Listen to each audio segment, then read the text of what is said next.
দক্ষিণ এশিয়ার সবচেয়ে বড় সন্ত্রাসী দল। এই দিল্লির সংবিধান বাংলাদেশের মানুষের উপরে 1972 সালে চাপিয়ে দিয়েছিল আওয়ামী লীগ দল আছে, তারাও বাংলাদেশের মানুষের সাথে সেই সততা অবলম্বন করতে পারে নাই। তারাও বাংলাদেশের মানুষের পিঠ পিছে নিজেদের সুবিধা আদায় করে নিয়েছে। সেটার পরিক্রমা এখনো আমরা দেখতে পাচ্ছি। বাংলাদেশে যত ধরনের অসুবিধা আছে, পুরো বাংলাদেশের রাষ্ট্রব্যাপী অনেকগুলো অসুবিধা আছে, অনেকগুলো সমস্যা আছে, কিন্তু সেই সাথে জেলা ভিত্তিক অনেকগুলো সমস্যা আছে। ভোলা জেলার জন্য সবচাইতে বড় সমস্যা কি? সবচাইতে বড় সমস্যা এই যে ভোলা জেলার থেকে সবচাইতে বেশি গ্যাস ক্ষেত্র আবিষ্কার হয়েছে, কিন্তু ভোলা জেলার মানুষ এখনো পর্যন্ত পর্যাপ্ত গ্যাস প্রত্যেকটা বাসায় বাসায় পায় না। আমাদের মা বোনেরা এখনো কষ্ট করে লাকড়ির চুলায় রান্না করে আমাদেরকে বাঁচিয়ে রেখেছে। এই মা বোনেদের এই কষ্টের শিকার কোনোদিনও কোনো রাজনৈতিক দল করতে পারবে না। বিগত যত রাজনৈতিক দলেরা আছে তারা শুধু নিজেদের দলীয় স্বার্থ কায়েমে ব্যস্ত। তারা আমাদের রাষ্ট্রীয় স্বার্থ এবং জনগণের স্বার্থ নিয়ে চিন্তিত নয়। সেটা আমরা বুঝতে পারছি কিভাবে? কারণ আমরা দেখতে পাচ্ছি নিজেদের নেতা কর্মীর জেল জুলুম এবং মামলাগুলো থাকা সত্ত্বেও তারা বিচার, আওয়ামী লীগের বিচার নিয়ে কোনো শব্দ করছেন না। আওয়ামী লীগ বাংলাদেশের শুধু নয়, দক্ষিণ এশিয়ার সবচেয়ে বড় সন্ত্রাসী দল। আমরা সকলে প্রত্যক্ষ করেছি এই আওয়ামী লীগ কিভাবে তার গুন্ডা বাহিনী 15 বছর বাংলাদেশের জনগণের উপর লেলিয়ে দিয়েছিল। তারপরে আমরা দেখেছি শুধুমাত্র নির্বাচন কেন্দ্রিক তাদের প্রচারণা ছিল কিছু বিরোধী রাজনৈতিক দলের। এখন আমরা দেখছি তারা নতুন করে উদ্ভূত হয়েছেন। তারা বিভিন্ন জেলায় জেলায় উপজেলায় নিজেদের করার হ্রাস করার চেষ্টা করছেন। তারা এমন কোন ব্যক্তি নাই, এমন কোন ব্যবসায়ী নাই যার কাছ থেকে চাঁদা তুলছেন না। এই চাঁদাবাজদের অত্যাচারে বাংলাদেশের জনগণ তথা এই আমাদের ভোলা জেলা অতিষ্ঠ। আমরা চাঁদাবাজদের বিরুদ্ধে ঐক্যবদ্ধ লড়াই স্থাপন করব। করেছিলাম 24-এর গণঅভ্যুত্থানের মধ্যে দিয়ে।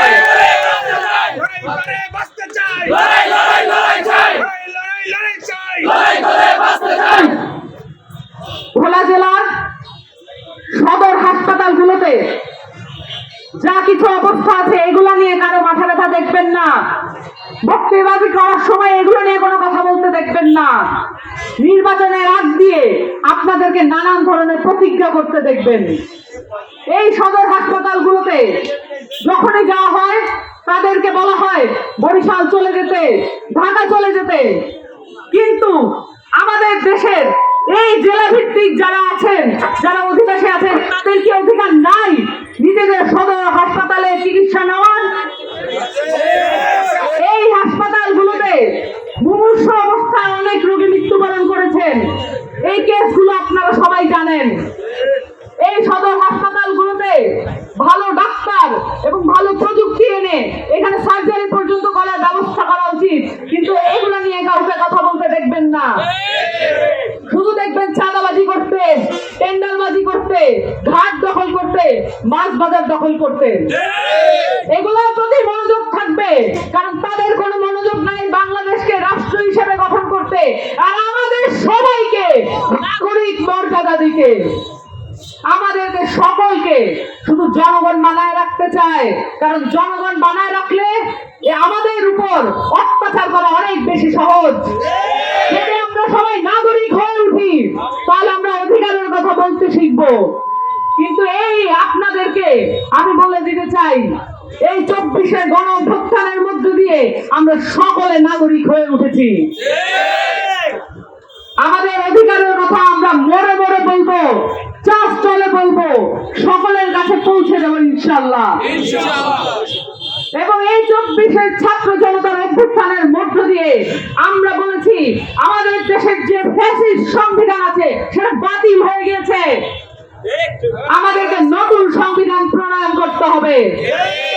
আমাদেরকে শুধুমাত্র সংসদীয় নির্বাচনের দিকে ঠেলে দেওয়া হচ্ছে, কিন্তু আমরা বলতে চাই এত পরিমাণ ছাত্র জনতা ভোলায় সর্বোচ্চ পরিমাণ শহীদ হয়েছে এবং এত পরিমাণ ছাত্র জনতার শহীদের মৃত্যুর মধ্যে দিয়ে আমরা বাংলাদেশের সংবিধান পরিবর্তন করে ছাড়বো ইনশাআল্লাহ। এবং সেটা পরিবর্তনের জন্য গণপরিষদ নির্বাচন প্রয়োজন। গণপরিষদ নির্বাচন আমরা বুঝি না, এটা আমাদেরকে বোঝানো হচ্ছে, কিন্তু আপনারা বলেন 70 সালে আমাদের পূর্বসূরীরা যদি গণপরিষদ নির্বাচন বুঝে থাকে এবং আদায় করে থাকে, আমরা কেন পারবো না? এই জবাব আমাদেরকে দিতে হবে। যারা আমাদেরকে বলছেন গণপরিষদ নির্বাচন কি, বাংলাদেশের মানুষটা বোঝে না। বাংলাদেশের মানুষটা বোঝে, বাংলাদেশের ছাত্র তরুণরা তা বোঝে।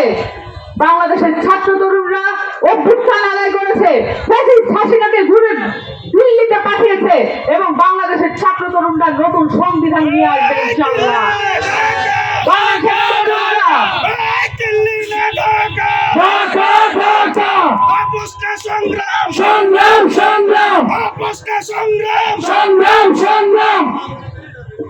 এই দিল্লির সংবিধান বাংলাদেশের মানুষের উপরে 1972 সালে চাপিয়ে দিয়েছিল আওয়ামী লীগ। তার এই পাপ কাজ আমরা দূরে ঠেলে দিতে চাই। আমরা দিল্লির সংবিধান দিল্লিতে পাঠিয়ে দিতে চাই। এই দিল্লির যত মূল মন্ত্র আছে সেটা আওয়ামী লীগকে দিয়ে সফল করেছিল, কিন্তু আর কোনদিন আর কোন সরকার দিয়ে আর কোন রাজনৈতিক দল দিয়ে দিল্লি তার আধিপত্য এই বাংলাদেশে স্থাপন করতে পারবে না। বাংলাদেশের ছাত্র জনতা এই সংবিধান বিতরণের মধ্য দিয়ে যে নতুন নজির স্থাপন করতে যাচ্ছে, সেটার সাথে আপনারা থাকবেন। 24 জুলাই গণঅভ্যুত্থানের মধ্য দিয়ে ছাত্র জনতা তাদের কথা জানান দিয়েছে যে বাংলাদেশে একটি নতুন বাংলাদেশ আমাদের প্রয়োজন। নতুন বাংলাদেশ আমাদের কেন প্রয়োজন? কারণ আমরা গত 15 বছর ধরে এখানে ফ্যাসিস্ট আমল দেখেছি। এখানে ফ্যাসিস্ট আমল গঠিত হয়েছিল প্রত্যেকটা প্রশাসনের সহকারে, প্রত্যেকটি প্রতিষ্ঠানের সহকারে। এই প্রত্যেকটি প্রশাসন এবং প্রতিষ্ঠান মিলে বাংলাদেশের গণবিরোধী এই আকার ধারণ করেছিল। 15 বছর বাংলাদেশে কোনো বিরোধী দল বলে কিছু ছিল না। 15 বছর বাংলাদেশে শুধুমাত্র একটি দলই তাদের সমস্ত রাজত্ব কায়েম করেছিল। এই আওয়ামী লীগকে বাংলাদেশ থেকে বিতাড়িত করেছে এই ক্রেডিট কার্ড, এই ক্রেডিট বাংলাদেশের ছাত্র জনতা, বাংলাদেশের শ্রমিক মজুরের। কিন্তু আমরা দেখতে পাচ্ছি এই অভ্যুত্থানের পুরো ক্রেডিট নিয়ে নেওয়ার জন্য কিছু পক্ষ এখন নিজেদেরকে গুছিয়ে নিয়েছে। গত 15 বছর যাদেরকে খুঁজে পাওয়া যায়নি, গত 15 বছর যাদেরকে বিরোধিতার জন্য খুঁজে পাওয়া যায়নি, তাদেরকে ভোট কেন্দ্রে খুঁজে পাওয়া গেছে। তাদেরকে আমরা এখন দেখছি বড় বড় কথা বলতে, তাদেরকে আমরা দেখছি এলাকায় চাঁদাবাজি করতে, তাদেরকে আমরা দেখছি এলাকায় ত্রাস সঞ্চার করতে। কিন্তু এই বাংলাদেশের ছাত্র জনতা ঘোষণা দিয়ে দিতে চায় যে বাংলাদেশে এইসব ত্রাস সঞ্চার আর মেনে নেওয়া হবে না। বাংলাদেশের পুনর্গঠনের যে প্রশ্ন আমাদের সামনে এসে দাঁড়িয়েছে, বাংলাদেশের ছাত্র জনতা সেটা সফল করে ছাড়বে ইনশাআল্লাহ। বাংলাদেশের ছাত্র জনতা নিজেদেরকে প্রতিজ্ঞা করেছে, বাংলাদেশের মানুষের কাছে প্রতিজ্ঞা করেছে যে বাংলাদেশে একটি নতুন সংবিধান প্রয়োজন। কারণ বাংলাদেশের মানুষের যে আশা আকাঙ্ক্ষা আছে, বাংলাদেশের মানুষের যেই দরিদ্রতা আছে, বাংলাদেশের মানুষের যে অসহায়ত্ব আছে, সেটা সেই বাংলাদেশের সংবিধান থেকে শুরু হয়। বাংলাদেশের সংবিধান পরিবর্তন না হলে আমাদের দেশের মানুষের স্থায়ী পরিবর্তন সম্ভব নয়।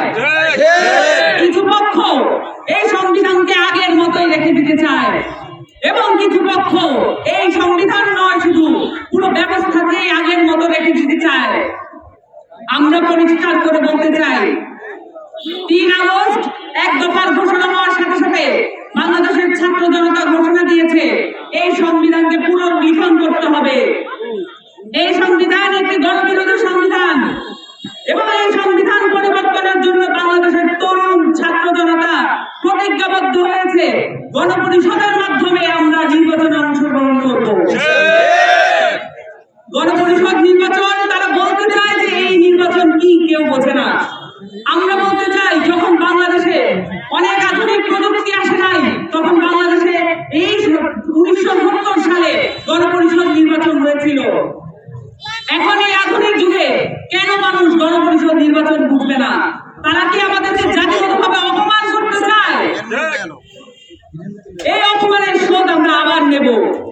গণপরিষদের মাধ্যমে আমরা এই সংবিধান পরিবর্তন করব, সেই সাথে এই পুরো ফ্যাসিস্ট কাঠামোর বিলোপ আমরা সাধন করব। বাংলাদেশে এই ছাত্র জনতা বারবার নিজেদের অর্জন ভুলুণ্ঠিত হতে দেখেছে। 90-এর গণঅভ্যুত্থানে বাংলাদেশের মানুষ রক্ত দিয়েছিল, কিন্তু এই 90-এর গণঅভ্যুত্থান কারা ভুল করেছে, কারা গণহস্ত করেছে, কারা বাংলাদেশের মানুষের সাথে প্রতারণা করেছে, সেটা আমরা ভুলে যাই নাই। ত্রিদলীয় যে রূপরেখা, সেটা ভঙ্গ করেছিল তারা প্রথমে। বাংলাদেশের প্রত্যেকটা নির্বাচনে যে রক্তক্ষয়ী সংঘর্ষের মধ্য দিয়ে ক্ষমতার পালাবদল ঘটে, সেটা আমরা বদলে দেব এই তরুণ ছাত্র জনতা। বাংলাদেশে আর কখনোই নির্বাচনে কোনো রক্তক্ষয়ী সংঘর্ষ ঘটবে না। এই প্রতিজ্ঞা আমরা করেছি এবং এই প্রতিজ্ঞা আমরা সফল করব ইনশাআল্লাহ। আপনাদের সকলকে গণঅভ্যুত্থানের রাজনৈতিক দল এনসিপির সাথে একাত্মবোধ করার জন্য আহ্বান জানাচ্ছি। আপনাদের সাথে ওয়ার্ডে ওয়ার্ডে আমরা ছড়িয়ে যেতে চাই, আপনাদের কথা আমরা তুলে আনতে চাই, কিভাবে প্রত্যেকটা এলাকায় এবং ইভেন তরমুজ ব্যবসায়ীদের সাথে মিলে এখানে চাঁদাবাজি করা হচ্ছে। নিরীহ যত মানুষ আছে, যত ব্যবসায়ী আছে, তাদের জীবনকে অস্বাগত করা হয়েছে। আমরা এই পরিবর্তন চাই। বাংলাদেশের তরুণ যত ছাত্র জনতা আছে, তারা পার্লামেন্টে গিয়ে এই ধরনের পরিবর্তন সাধন করবে। আপনাদের সকলকে ধন্যবাদ এবং এনসিপির সাথে থাকার জন্য, এনসিপির সঙ্গে স্বপ্ন দেখার জন্য, নতুন বাংলাদেশের পুনর্গঠনের স্বপ্ন দেখার জন্য আপনাদের সকলকে আহ্বান জানাচ্ছি এবং সালাম জানাচ্ছি। সকলকে ধন্যবাদ।